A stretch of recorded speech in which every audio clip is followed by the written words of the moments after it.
Some coworkers, Dondi, have to be cruel to be awful. All they need is a little laziness and a whole lot of entitlement. And when you work in elder care, that can turn dangerous fast.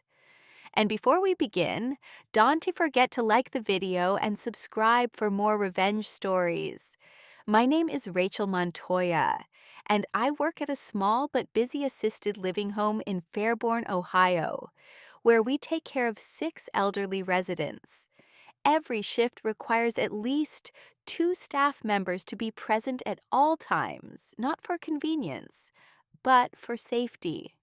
Transfers, wheelchairs, medication, emergencies.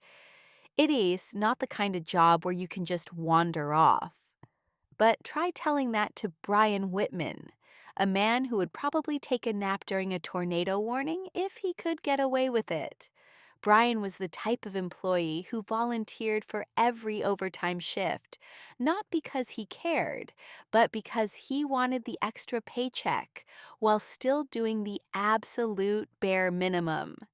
Our standard shift was 8 hours. Overtime made it a 13-hour day. And when you worked a full 13, you were entitled to a 1-hour unpaid break. But here's the problem. Breaks must be coordinated. Both staff can disappear at the same time. Someone always needs to be there for the residents. And every afternoon, our residents take scheduled bed rest. It is essential for their health. They were wheelchair users. And staying in one position too long is dangerous. So during that hour or two when everyone is resting, lunch breaks are supposed to be taken. Supposed to be. But when it came to Brian, forget it. Over the last couple of months, on at least 6 separate days, he took an hour-and-a-half break every single time. He'd slink off into the staff room, stretch himself out, take off his shoes, scroll through his phone, and vanish for 90 minutes while I alone handled repositioning residents, freshening them up, refilling water, helping with bathroom needs, prepping dinner, checking safety monitors, documenting care logs. The entire workload of 2 people fell onto me, and when he'd finally stumble back, rubbing his belly like he just woke from a royal nap, guess whose break time was already over? Mine. I'd get 20, maybe 30 minutes before residents started waking up, and then it was non-stop until the evening. I talked to him about it. He pretended not to understand. I mentioned it again. He shrugged and said, "You'll manage. You always do." That was the moment something inside me snapped. Yesterday, we were scheduled together again, another 13-hour shift, and I already knew how the afternoon would go. I braced myself. And sure enough, Brian slithered off for his 1-hour break and didn't reappear until 90 minutes later. The second he walked back in looking refreshed, holding a soda and chewing loudly, I stood up. I didn't yell. I didn't argue. I just walked straight to our manager's office. "Hey," I said calmly, "I'm heading on break now." He looked up from his computer. "What time will you be back?" "Wake-up time is in 20 minutes, and we still need dinners prepped." I smiled sweetly. "Oh, you want to have to worry about that," I said. "Brian is here. He can handle it. I'll be back in exactly 1 hour." The manager blinked, then nodded, and I walked out of the building without a second thought. Brian had no idea what was coming. I walked out of that building feeling lighter than air. For once, I wasn't the one picking up the slack. For once, the person who had been leeching off everyone else's effort was about to feel the heat. And not a mild heat. A full kitchen on fire level crisis. Because when you leave one staff member alone in an assisted living home during the busiest part of the day, well, let us just say reality hits harder than he ever expected.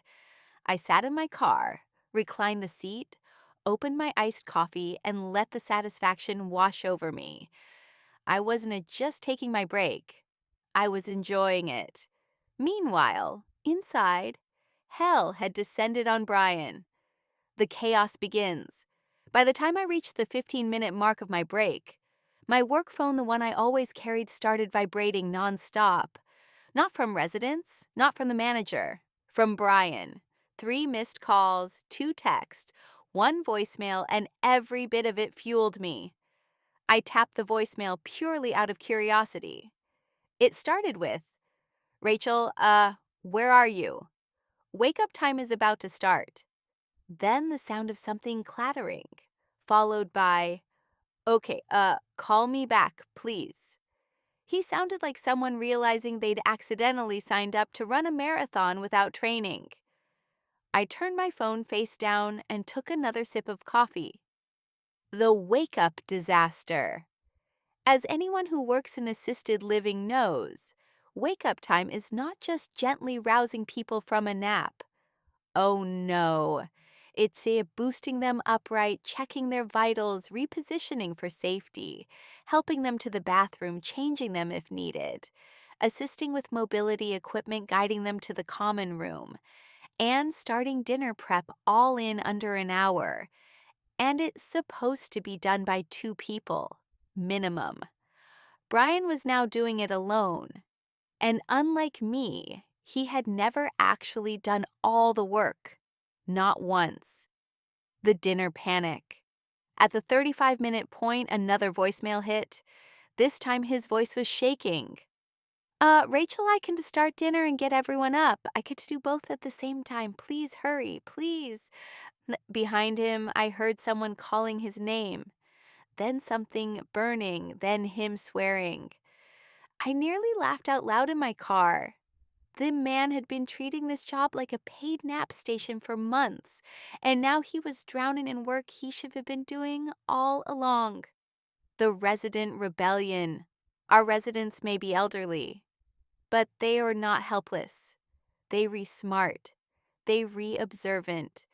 And they know when someone is incompetent. Apparently, 2 of them started calling out because they could hear him fumbling. One resident always insists on her fresh evening tea at 3:45 sharp. Another gets anxious if she isn't moved out of bed by Ferg. Brian didn't know their individual routines. He'd never cared enough to learn. So they all started yelling for him at once. My phone buzzed again. Another text. "Please, come back. I can to do this." I put my phone on Do Not Disturb. Revenge tasted sweeter than caramel iced coffee. The manager intervenes at the 50-minute mark. My manager tried calling me. I answered this one.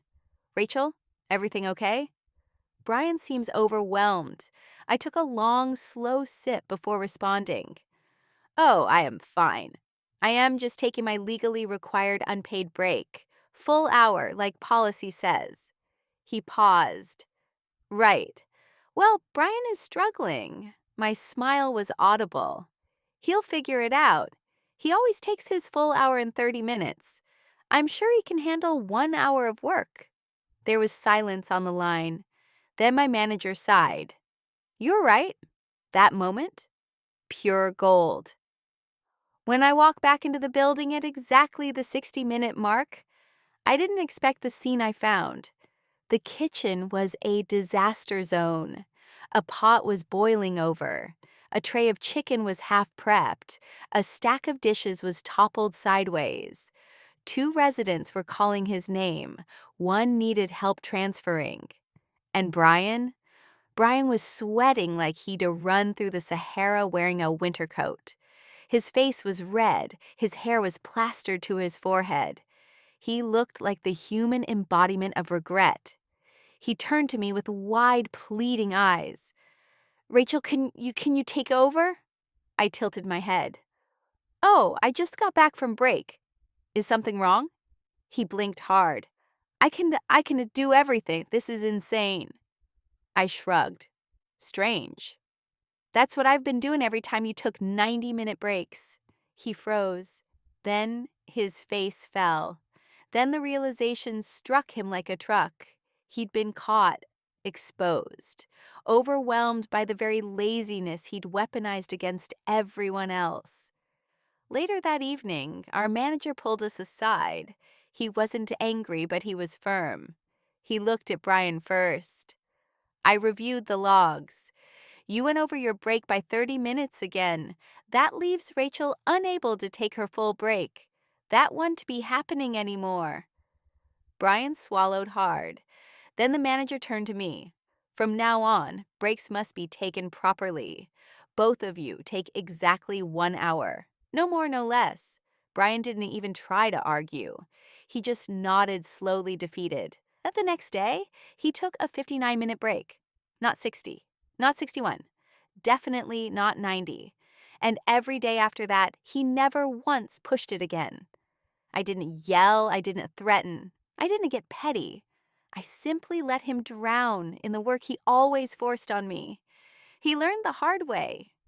If you act lazy long enough, someday the work will come knocking and it'll want revenge too.